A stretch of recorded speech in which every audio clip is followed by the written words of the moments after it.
serré, Mais je vais oser le faire. Ça marche? Voilà. Ok, Voilà. c'est bon. Si je le casse, c'est pour moi. Bon, en tout cas, de base, tu peux un peu le desserrer un peu. Ouais, non, ouais, c'est ouais. desserré ou c'est du crantage? C'est du crantage. C'est du crantage. C'est vrai qu'il a été durci sur les nouvelles qu'on a reçues. Je pense que. Ça, c'est cool. Tu peux quand même rabattre tes rétros de base, même jusqu'en bas. Hein, juste que tu peux les mettre jusqu'en bas. Donc là, ça, c'est cool. Tu peux vraiment rabattre tes rétros pour éviter d'aller taper. Et rester aussi. Strict légal, quoi. Voilà, exactement. En enduro, on a tendance à rouler sans. Et puis quand tu prends la route, on est en flip. Voilà, clac. Voilà. Ouais, ça, c'est clair. Ensuite, Seb, quand on commence à arriver au niveau de l'arrière de la moto, on peut voir, alors déjà, regarde, moi, il y a quelque chose que j'adore vraiment chez CF, c'est leur signature lumineuse. Tu vois, d'habitude, il y a des trails où ils te font des faces avant incroyables et l'arrière, ils le bâclent un petit peu. Voilà. Et bah, sur celle-là, le feu arrière est très joli. C'est sympa. Regardez un petit peu comment est-ce qu'ils l'ont fait. Ça me fait un peu penser aux feux Svartpilen, tu sais, Husqvarna. Tu sais, un petit peu les néo-rétro, là. Ouais. On a un petit effet un petit peu, vous voyez, rouge où on ne voit pas la LED de l'intérieur, on a un petit peu de chromé sur le côté. Et là, c'est marqué CF408H. Pourquoi 8H? C'est du... Quand on regarde la carte grise, c'est du type. C'est un peu son identité technique. D'accord, ok. C'est peut-être... on retrouve ça sur beaucoup de motos.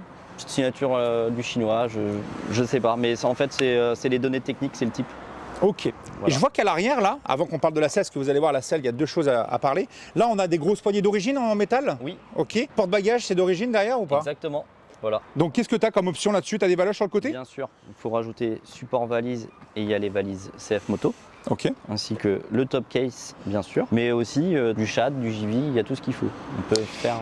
Et souvent, quand tu charges l'arrière, est-ce que il n'y a pas de souci de louvoiement ou de choses comme ça? Il n'y a pas besoin d'amorto-direction? Après, je conseille quand même à tous mes clients. Ouais. Valise CF, c'est bien parce qu'elles sont en litrage, elles sont passe-partout, elles sont petites.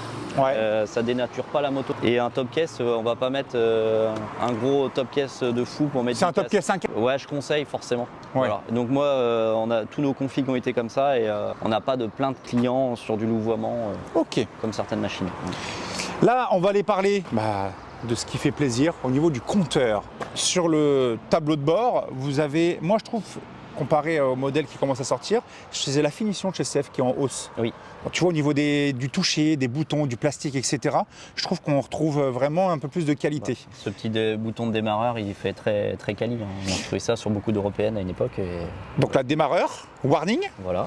Là, ici, on va avoir tous les boutons pour aller dans le menu, mais on ira juste après. Clignotant gauche-droite, klaxon. Et petit bouton qui est ici, il sert à quoi ce petit bouton on-off? Pour le off-road, on reste appuyé 2 secondes, 2 ou 3 secondes, je ne sais plus. Et ça déconnecte l'ABS arrière. Ça désactive que l'arrière. Pour moi, l'avant